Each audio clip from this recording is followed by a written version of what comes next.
We have the right to believe at our own risk any hypothesis that is live enough to tempt our will. With these words, William James threw down a philosophical gauntlet that continues to challenge our assumptions about belief, evidence, and the nature of rational choice. In an age where scientific skepticism often demands proof for every claim, James dared to suggest that sometimes, believing without conclusive evidence isn't just acceptable, it's essential to human flourishing. James's will to believe doctrine emerged from his wrestling with one of philosophy's most persistent questions. When, if ever, is it rational to hold beliefs that cannot be proven through empirical evidence? Unlike the rigid empiricists of his time who insisted that belief must always follow evidence, James recognized that life often forces us into situations where we must choose between competing possibilities without having all the facts. His insight was both simple and revolutionary. In certain circumstances, the very act of believing can create the conditions that make our belief true. To understand James's position, we need to grasp what he called genuine options. These are choices between beliefs that are living, forced, and momentous. A living option presents alternatives that feel real and compelling to us personally, not abstract philosophical puzzles but genuine possibilities we might actually embrace. The option must also be forced, meaning we cannot simply suspend judgment or remain neutral.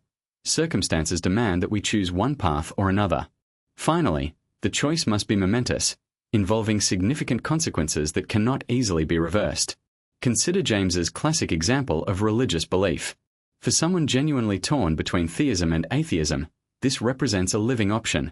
Both possibilities feel psychologically real. It's also forced because withholding judgment effectively amounts to living as if God doesn't exist, which is itself a choice with consequences. And it's certainly momentous, potentially affecting how we understand our purpose, mortality, and moral obligations. In such cases, James argued, we have the right to let our passionate nature influence our choice, even without conclusive evidence either way. This wasn't a license for wishful thinking or intellectual laziness.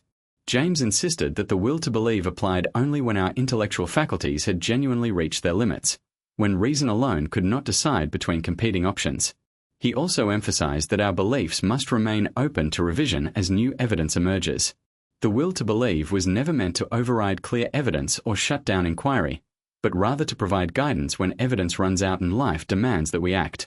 What makes James's insight particularly compelling is his recognition that belief and action are intimately connected. We don't simply observe the world from a detached position. We participate in creating it through our choices and commitments. Sometimes, believing in a possibility is what makes that possibility real. This is what James meant when he spoke of self-fulfilling beliefs, cases where having faith in an outcome actually helps bring that outcome about. In our contemporary world, James's will to believe doctrine resonates in unexpected ways. Consider the entrepreneur who launches a startup despite uncertain market conditions, or the couple who commits to marriage without guarantees about their future compatibility. These decisions involve genuine options where passionate conviction often proves more valuable than cautious calculation. The entrepreneur's belief in their vision may inspire the very dedication needed to overcome obstacles, while the couple's commitment may create the foundation for a love that grows stronger through shared challenges. The doctrine also speaks to our current debates about optimism and resilience. Positive psychology research suggests that believing in our capacity for growth and recovery, even without definitive proof, can actually enhance our performance and well-being. Students who believe they can improve their abilities through effort often outperform those with fixed mindsets, regardless of initial talent levels.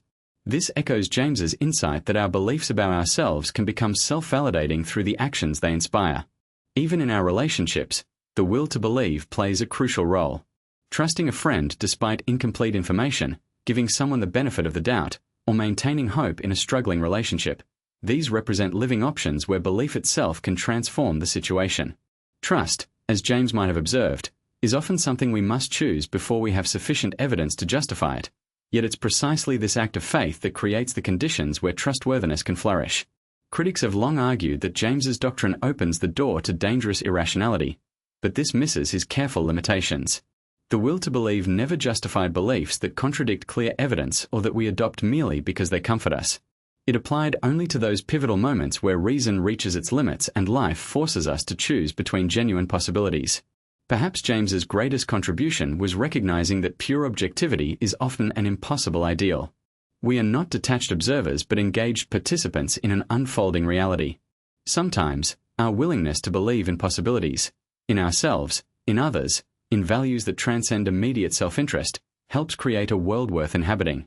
In a universe where many of the most important truths cannot be proven in advance, the courage to believe may be not just psychologically necessary but rationally justified.